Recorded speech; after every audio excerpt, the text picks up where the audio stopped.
pada saat kita merasa kita yang ngerjakan, kita bukan orang biasa lagi. Tuhan pakai orang biasa untuk menobatkan sebuah bangsa. Itu hal yang luar biasa sekali.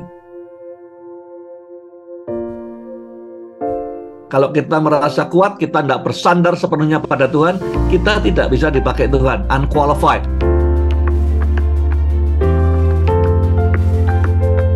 Jangan give up. Tuhan sedang mempersiapkan setiap saudara untuk peristiwa Gunung Karmel.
Saya kasih subtemanya adalah Tuhan memilih orang biasa, ordinary people, ya, dan yang lemah. Lemah artinya tidak merasa dirinya kuat. Dia mungkin saja kuat, tetapi tidak merasa dirinya kuat. Jadi lemah dan orang biasa, bukan orang yang merasa dirinya maunya terus menjadi lebih dari orang lain, ya, untuk menyelesaikan rencananya Tuhan. Jadi Tuhan memilih orang biasa, ordinary, itu ditulis di Yakobus pasal 5, ya. Elia itu orang biasa seperti kita katanya. Ya, dia dalam keadaan yang lemah sebagai pelarian, justru dipakai Tuhan untuk menggenapkan rencananya. Rencananya apa? Seluruh Israel berbalik pada Tuhan. Jadi ini seperti yang saya bilang, Tuhan memakai orang-orang yang ordinary, biasa. Saudara dan saya ini orang-orang biasa yang dipakai oleh Tuhan yang luar biasa. Artinya weak bukan artinya kita ini lemah, tapi bahwa kita tidak merasa diri kita merasa kuat sendiri, sehingga tidak butuh pertolongan Tuhan. Weak artinya kita ngakui bahwa Tuhanlah kekuatan. Ya, di dalam kelemahan kita lah Tuhan menampilkan kekuatannya. Yang pertama, poinnya ini didukung oleh ayat di pasal 17 ayat 22. Tuhan memakai seorang pelarian. Ya. Mujizat paling besar dalam hidupnya Elia apa sih? Ya, menghidupkan orang mati. Kalau saudara ingat pembahasan kita di Injil Yohanes, Yesus mulai dengan bikin air jadi anggur, nyembuhkan orang buta, nyembuhkan orang lumpuh dan segala macam. Tapi ujungnya, puncak mujizatnya membangkitkan Lazarus. Ya, Elia bikin banyak mujizat, ujungnya puncaknya membangkitkan dari mati jadi hidup. Ya, justru terjadinya kapan? Terjadi waktu dia ini sebagai pelarian. Ya. Yang dikejar orang, dia sembunyi, ya. Pengennya kita itu, kita kalau mau bikin mujizat pas kita jaya-jayanya, ya, pas kita di top, di puncak gunung terjadi mujizat. Tapi Elia tidak. Justru di dalam keadaan yang paling sulit, Tuhan create that miracle. Di ayat 22 dikatakan Tuhan mendengarkan permintaan Elia dan nyawa itu pulang ke dalam tubuhnya sehingga ia hidup kembali. Jadi banyak orang berpikir, oh, Tuhan akan pakai saya pas kaya-kayanya, pas sukses-suksesnya, pas followernya paling banyak, pas jaya-jayanya Tuhan akan pakai saya. Ternyata enggak. Ya, di tempat yang sunyi, tidak ada orang lain, di tempat dia dikejar-kejar orang, sembunyi, Di saat itulah puncak dampaknya, mujizat terbesar terjadi di saat yang sulit seperti itu. Itu pun bisa terjadi dan sering terjadi dalam kehidupan anak-anak Tuhan yang lain. Yang kedua, Tuhan pakai orang biasa untuk menobatkan sebuah bangsa. Jadi dalam Yakobus 5:17 dikatakan Elia adalah manusia biasa seperti kita. Ya, dia berdoa dengan sungguh-sungguh supaya tidak ada turun hujan. Hujan tidak turun. Ya, di ayat 18 dikatakan dia doa lagi setelah 3 tahun. Hujan turun. Ya, hujan turun. Di pasal 18 ayat 39 dikatakan saat seluruh rakyat melihatnya, ya, mereka sujud dengan wajah sampai tanah dan berkata, Tuhan dialah Allah, Tuhan dialah Allah. Ini ujungnya. Maksudnya Tuhan, semua proses ini untuk apa? Supaya bangsa Israel balik kepada Tuhan.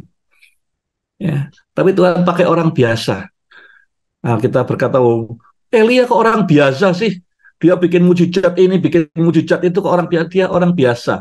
Artinya yang ngerjakan semua itu Tuhan.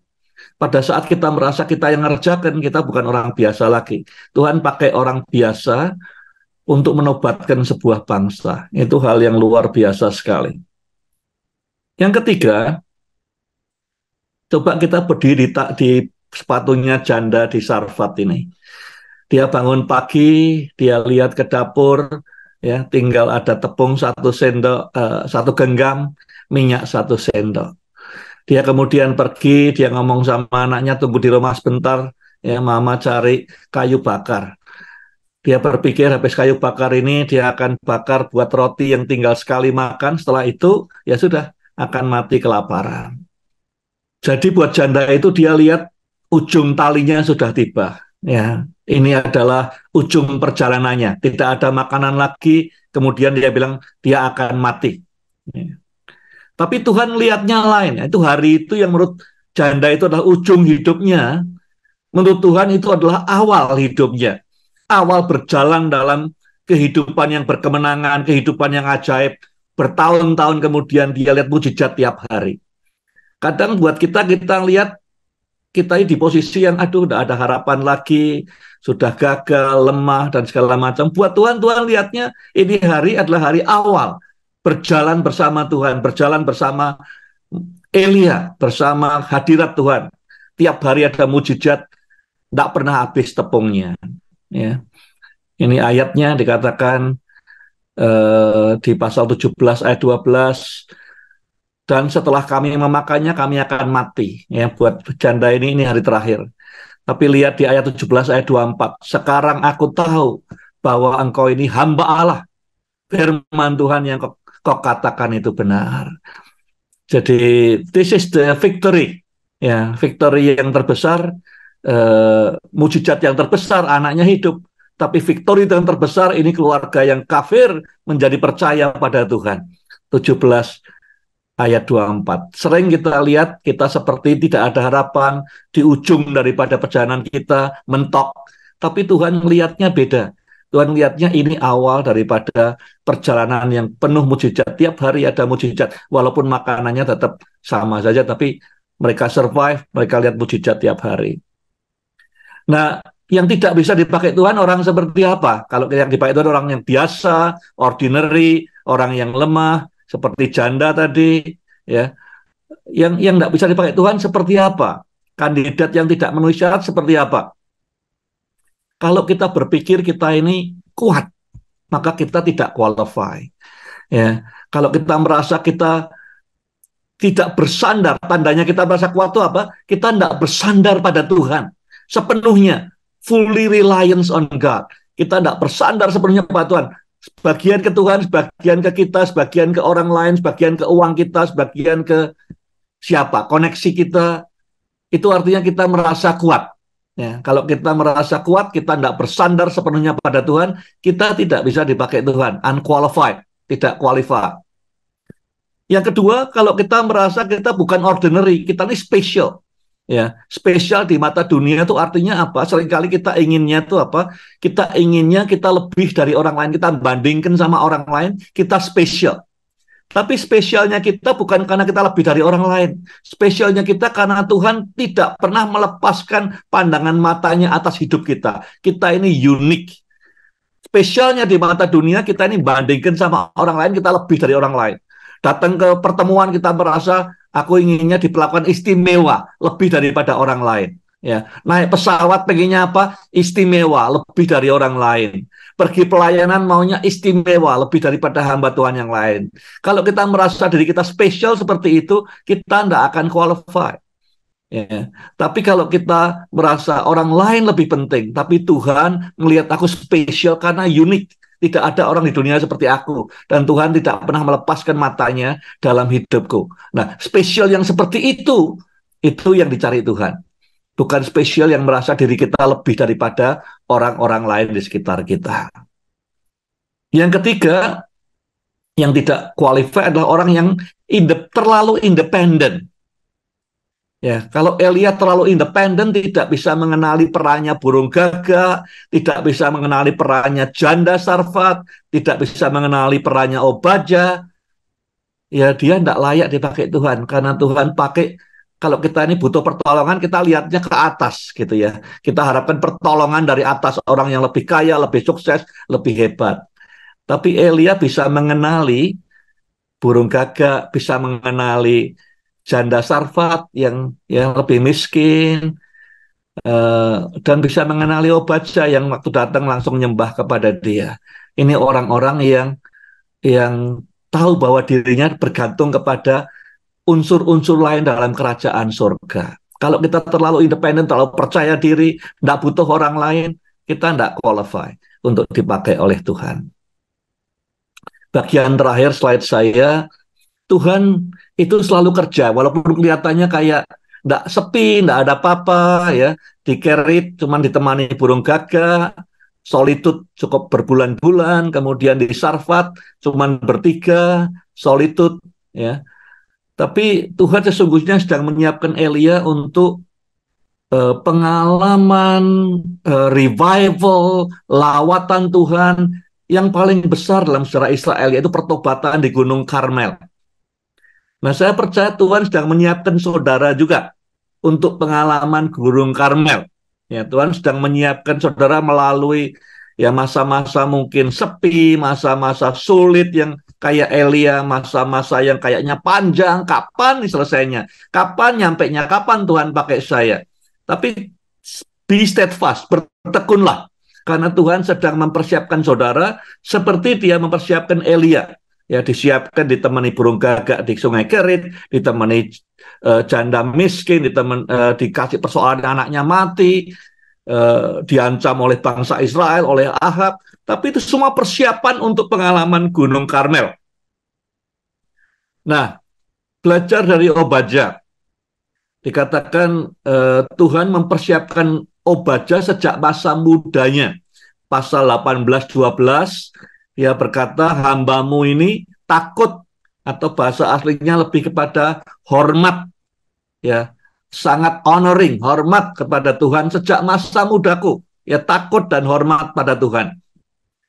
Jadi mungkin saudara sudah nunggu 3 tahun, 5 tahun, tapi Obadja nunggu sekian lama dipersiapkan oleh Tuhan sejak masa mudanya, ya. Obadja menunggu untuk momen Gunung Karmel ini. Tahun-tahun yang penuh kesetiaan, hormat, dan takut akan Tuhan. Jangan give up. Ya, Tuhan sedang mempersiapkan setiap saudara untuk peristiwa Gunung Karmel.